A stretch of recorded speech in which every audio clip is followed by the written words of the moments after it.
Hello, this is section 2.7, question number 35. We are asked to find the derivative of the function f at a for the function f of x is equal to the root of 1 minus 2x. Okay, so in order to do this, we will take the limit as h approaches 0, of f of a plus h minus f of a, all divided by h. In this specific situation, this is equal to the limit as h approaches 0. F of a plus h is the root of 1 minus 2 times a plus h, and then minus f at a, which is the root of 1 minus 2a. And then all of this is to be divided by h. The technique generally when we have square roots is to multiply both top and bottom, so we're really just multiplying by a clever 1, both top and bottom by the conjugate of the difference of these roots. So this is the limit as h approaches 0. 1 minus 2 times a plus h, its root,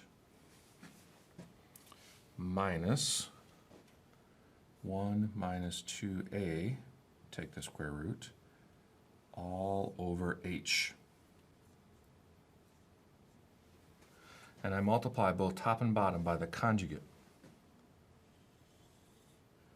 So I'm going to multiply the top by 1 minus 2a plus h, take the root, but it's the conjugate, so I'm going to multiply it by plus.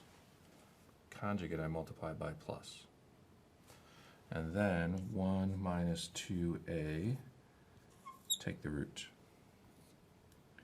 So that's on the top. But so that I don't mathematically change anything, I need to also multiply by the conjugate on the bottom. So 1 minus 2a plus h, take the root, plus 1 minus 2 times a, take the root.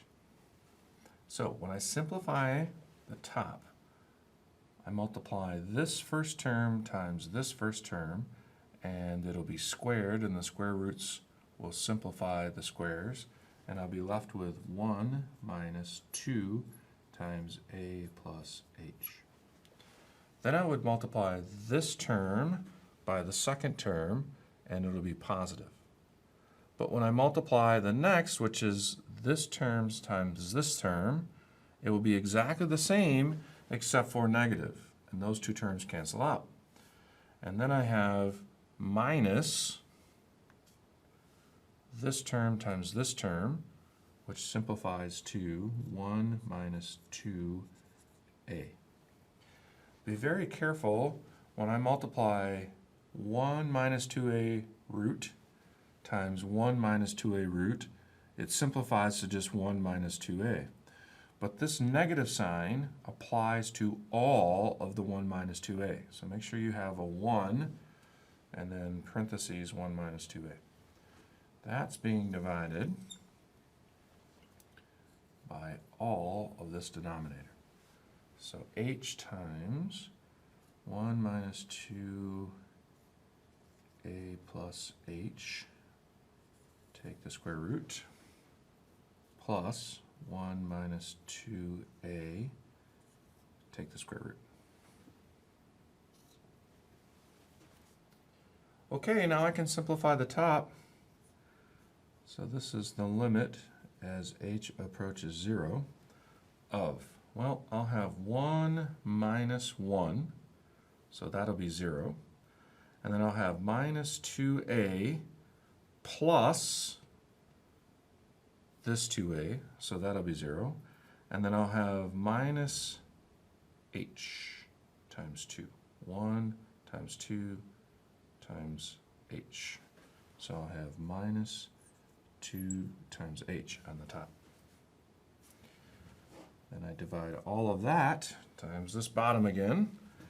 So h times the root of 1 minus 2 times a plus h plus the root of 1 minus 2a.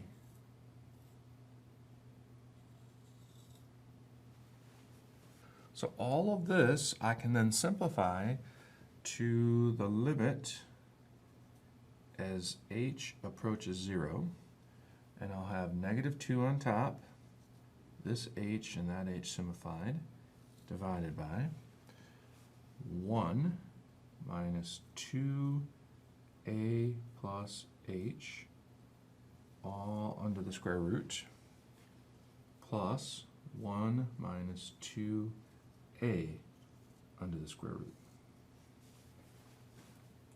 Okay, let me erase a little bit, and I'll recopy this bottom part up at the top. Okay, now that I have it erased and recopied at the top, we can simplify this a little bit more. So now I apply the limit to both top and bottom. When I apply the limit on the top, I just get negative 2. When I apply the limit on the bottom, well, I'm going to have the square root of 1 minus 2 times a plus the limit as h approaches 0 of h plus the root of 1 minus 2a. And this limit is just equal to 0, so that all simplifies to minus 2 divided by, this is 1 minus 2a plus 0, which is the same as 1 minus 2a, so I have 2, because of the plus, of roots 1 minus 2a.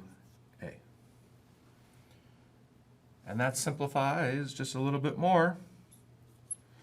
This negative 2 and this positive 2 simplify to just minus 1. So I'm left with minus 1 divided by 1 minus 2a, take the square root.